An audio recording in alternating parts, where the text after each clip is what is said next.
Hello, hello. Thanks for tuning in for another episode. Today, we are talking about the chakras. I am going to give you guys an overview of what the chakras are, and we're going to talk specifically about the crown chakra today. If you're new here, hi, I'm Madison. I am so happy you decided to join us today. I am a Akashic Records reader, a Reiki master, a medium, and I do a lot of work when it comes to meditation and just helping people tap into their spiritual gifts. So today we are going to learn about the crown chakra, which is going to be located on the top of our head. But before we get into that, we're going to talk about what the heck are chakras. A lot of people have heard the term chakra, but they don't have a clue really what that means or how it connects to their body.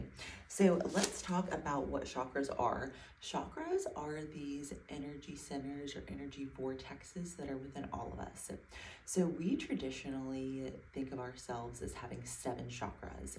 We have the crown chakra, third eye chakra, the throat chakra, the heart chakra, the solar plexus, the sacral, and the root.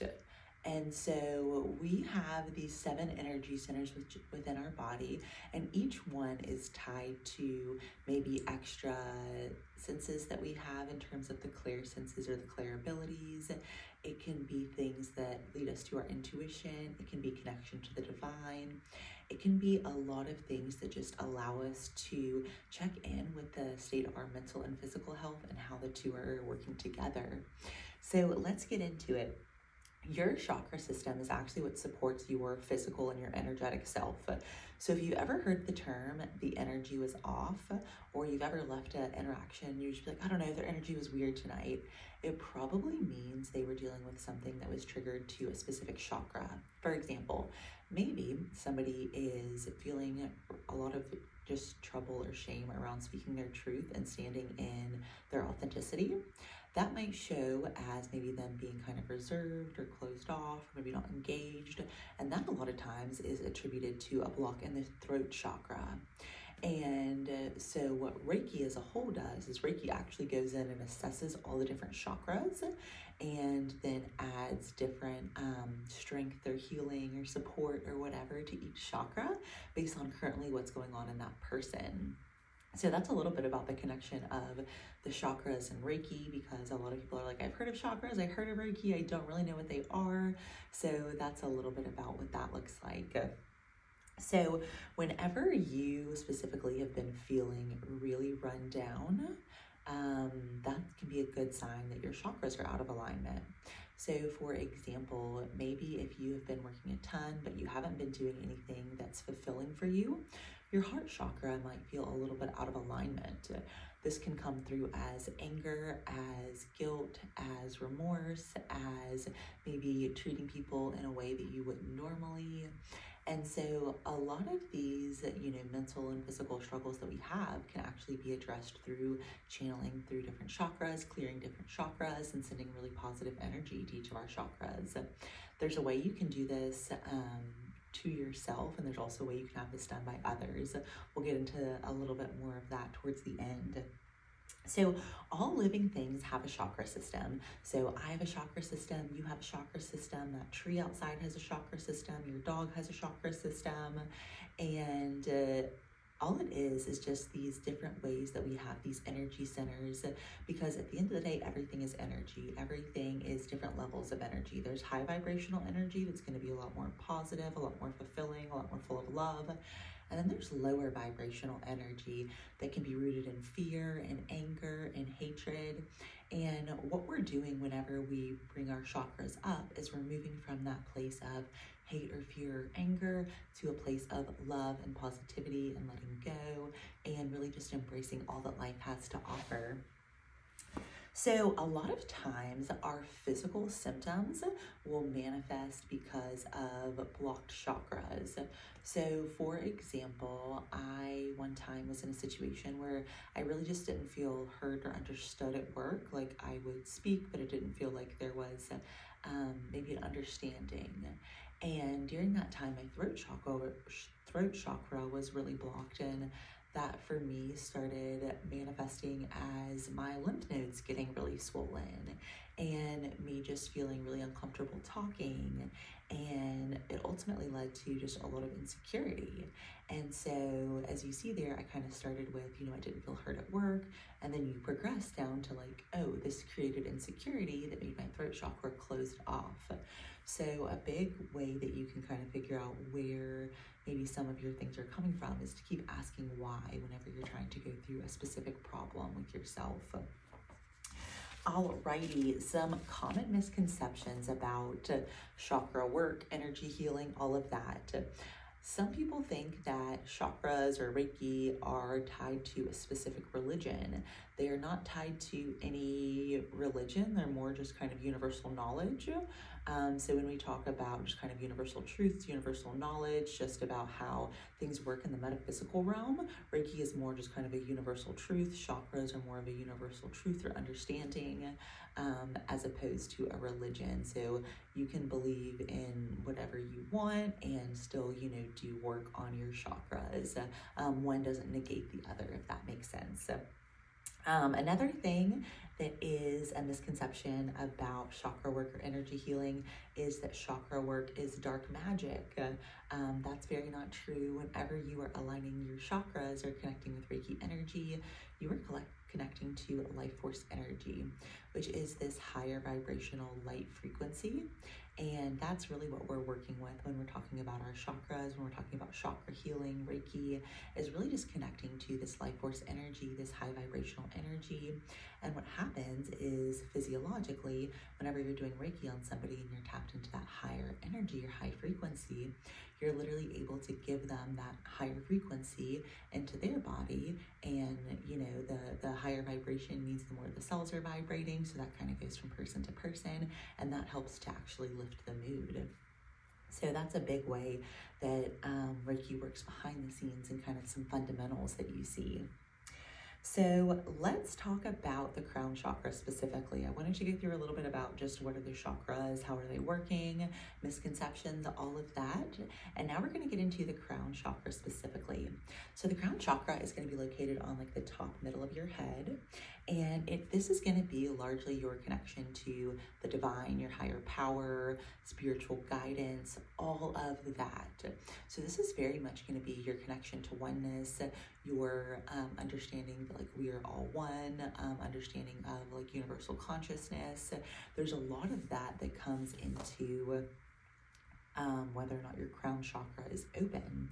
So for example, if you were in a place where maybe you are angry with God, or you don't believe in God, or you think that maybe God's out to get you, that can very much cause your crown chakra to be closed or to be blocked off. And that can cause just a lot of anger and resentment to kind of trickle down into other chakras. So a big thing that I noticed, I used to be somebody who had a really bad relationship with God. My perception of God was like, if there is one, he hasn't done anything for me, so like I'm good. And one thing that I noticed is when I started to acknowledge that, there was a higher power, that there was this source energy, this connection, it's almost like I literally felt my crown chakra like open up, and I made a room for like this divine wisdom to come in and connect with me a little bit more. So a lot of times your crown chakra can also be how you connect with your higher self. So it can be how you connect to the divine, to your higher self. And it's really just this consciousness or this understanding that we are all one and that there is this universal consciousness. And when we talk about universal consciousness, here's what I mean by that. So there is a concept that basically a lot of the events that happen, we on some level cause them. I'll give you an example. So I'll give you a less personal example. Let's say there is a hurricane headed this way, and everybody's like, oh my gosh, this hurricane's going to be so bad. It's going to take out all of Miami Beach. The whole thing's going to be gone.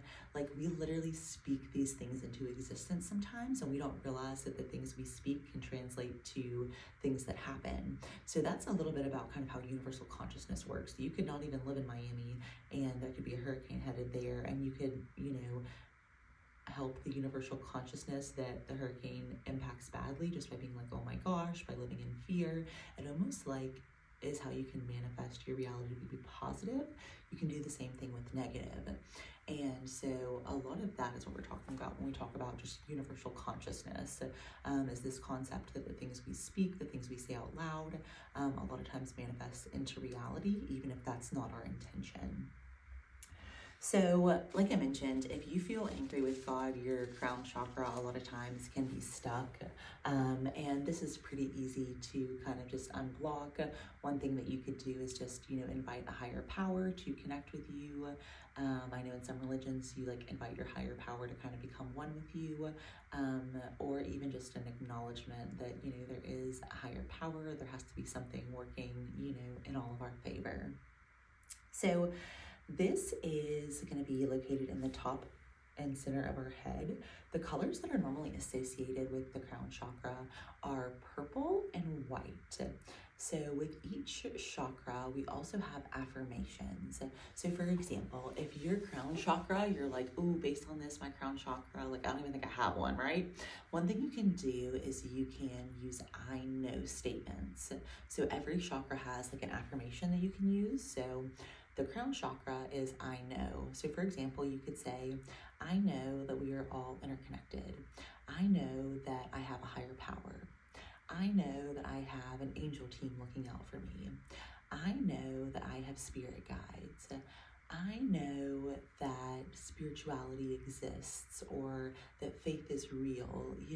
Whenever you start to acknowledge those things, just as I was saying, those affirmations, it's almost like I felt like a little tingle as like my kind of crown was opening up a little bit more. So that may be something that you might experience, is sometimes when you're activating these certain energy centers, you almost feel like a little tingle as it starts to kind of activate, or as you start to kind of turn that on, so to speak.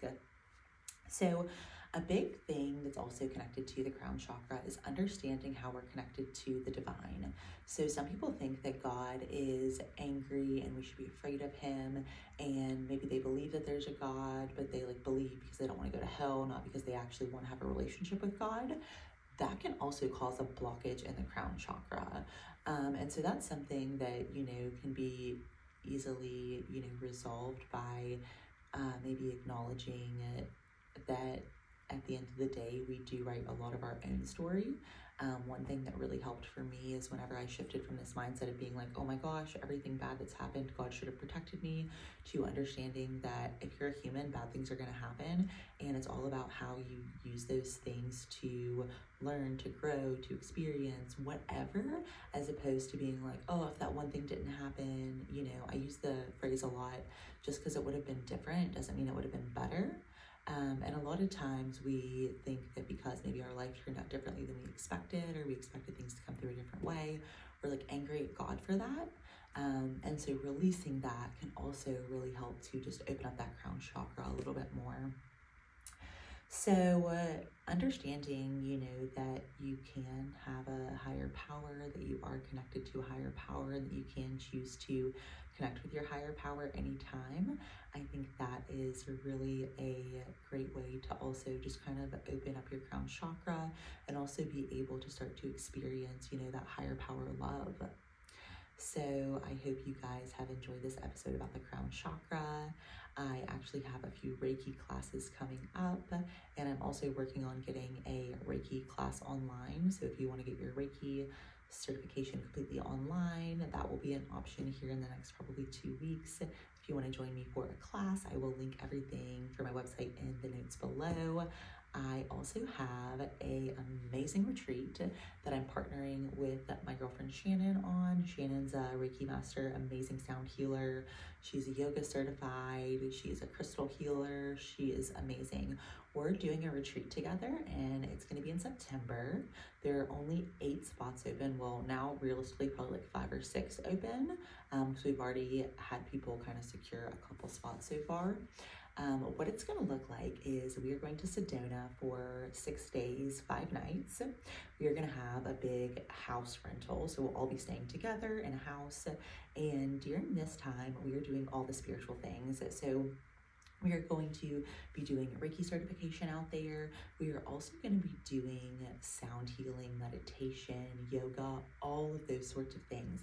We'll basically have a spiritual activity every single day to help you reset, unwind, connect with your intuition. And we'll also have a fun activity every day. So for example, we're going to go to the Grand Canyon and do a day trip. We are going to go horseback riding. We are going to do some hikes in the vortexes. We are going to explore some metaphysical shops. So we have a lot of really fun stuff planned. I personally think that it is one of the most affordable retreats out there for Sedona area specifically, and really just like spiritual retreats. We wanted to make it that, you know, everybody could be able to afford to go, and so it's not anything where you're having to spend like $5,000 on a week or, you know, anything like that. Super affordable. And to reserve your spot, your deposit is only $1,000. It would be due March the 31st, or if you sign up later than that, it would just be due whatever point you reserve your spot. And then the rest is not due until 90 days before we leave.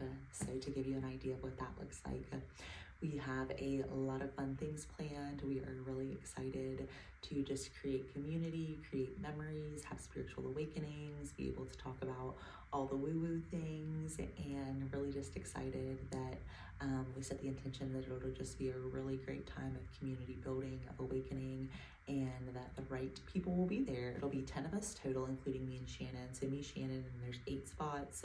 A couple of them are already reserved. So when you're seeing this, hopefully there are a few spots left so you can join us. It's going to be a really fun time.